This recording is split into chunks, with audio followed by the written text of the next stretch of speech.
California's new independent contractor law, AB5, is already facing serious legal challenges here at the beginning of 2020. What does this mean for California employers?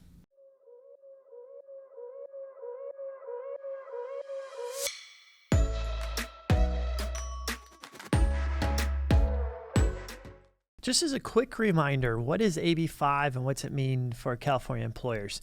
AB5 is a new law that took effect January 1st, 2020. It codifies the California Supreme Court's ruling in the case Dynamics Operations West, Inc. versus Superior Court. In that case, the California Supreme Court held that in order for a worker to be properly classified as an independent contractor, the worker must meet the ABC test. Part A of the test is that the worker is free from the control and direction of the hiring entity in the performance of the work, both under the contract for the performance of the work and in fact. Part B of the test is asks whether the worker performs work that is outside of the usual course of the hiring entity's business. And Part C of the test asks if the worker customarily engages in an independently established trade, occupation, or business of the same nature as the work performed for the hiring entity. So we're already seeing some challenges by Uber and Postmates. We knew this was likely to happen because the law was really targeted towards ride-sharing services. So Uber and Postmates have filed a lawsuit in the Central District of California challenging AB5 as irrational and unconstitutional. The primary argument there is that AB5 violates the Equal Protection Clause and Due Process Clauses and argues that other professions are exempted from the law while these ride-sharing services are not exempted, and that there's no rational basis to exclude them or not exempt the ride-sharing services from the law. These app-based driving companies have also started the process of gathering information and signatures for an initiative that would create an exemption for rideshare and delivery drivers from AB5. Now, another interesting challenge to AB5 comes from the American Society of Journalists and Authors and the National Press Photographers Association. They filed a lawsuit claiming that AB5 actually violates their First Amendment rights. The argument is that because AB5 only permits freelance journalists to write up to 35 articles a year for the same publication, and then if they write 36 articles or more, they become an employee of that publication, there's a First Amendment violation there. It's an interesting argument. The journalists, just as of the first week here, the video today, we're taping this video on January 7th, just this week, the court did not agree to issue a temporary restraining order, but there still will be a hearing on their argument later here in January.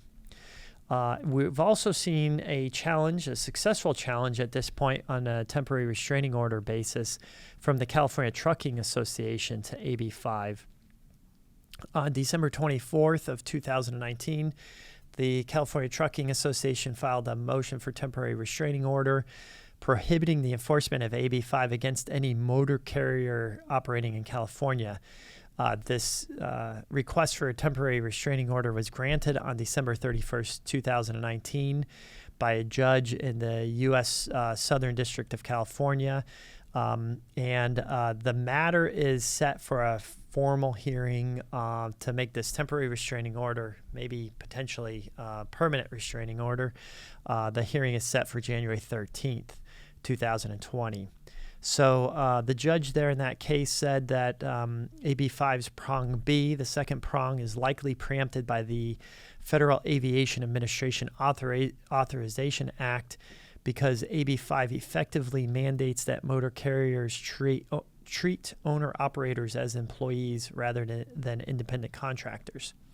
So there's some early success from the CTA in that lawsuit, and it'll be interesting to see how this plays out here at the hearing later in January. So what's this mean for California employers across the state of California? I'm getting a lot of calls from a lot of different industries, and these particular lawsuits are limited to those industries. And so it's still good recommendation for any employer, any businesses with independent contractors to seek legal counsel to make sure that that designation of those workers as independent contractors complies with this new law and the Dynamex ruling too. The Dynamex case is still out there even without AB5. That was the law under California law from the California Supreme Court. Employers had to comply with that.